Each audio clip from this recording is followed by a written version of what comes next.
heat index na pumapalo sa 42 degrees Celsius, nararanasan ngayong araw sa Isabela, March 3, 2025, batay sa naitalang init ng Pag-asa sa kanilang istasyon sa Isu, Etiague. Ramdam ang init ng panahon kaya naman ang mga naglalakad sa kalsada, nakapayong ang ilan at ang iba ay may sombrero.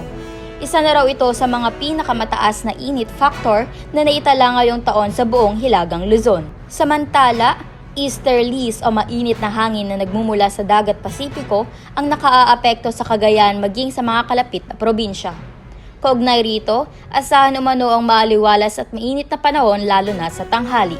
Bagamat nararamdaman na ang mainit na panahon, posibleng muling iiral ang hanging amihan sa araw ng Huwebes pero mahina na lamang ang epekto nito, hindi katulad ng mga nagdaang araw. Ayon sa naturang tanggapan, posibleng ito na ang huling bugso ng amihan bago ang opisyal na pagsisimula ng tagtuyot.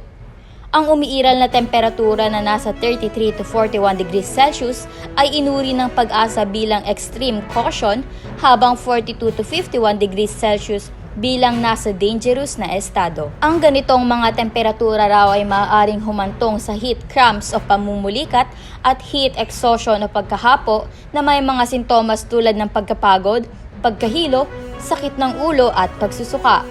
Ang matagal na pagkakalantad sa init ay nagpapataas ng posibilidad ng heat stroke, isang seryosong kondisyon na may pagkawala ng malay, pagkalito o kaya ay mga seizure, kumbulsyon na maaaring nakamamatay kung hindi ginagamot. Pinapayuhan ng publiko na regular na subaybayan ng mga ulat mula sa Pag-asa at gumawa ng mga hakbang sa pag-iwas laban sa mga sakit na ito.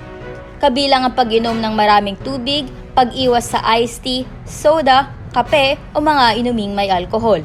Paglimita sa oras na ginugugol sa labas sa pagitan ng 10 a.m. hanggang 4 p.m. at paggamit ng proteksyon sa araw tulad ng mga sombrero, payong at sunblock.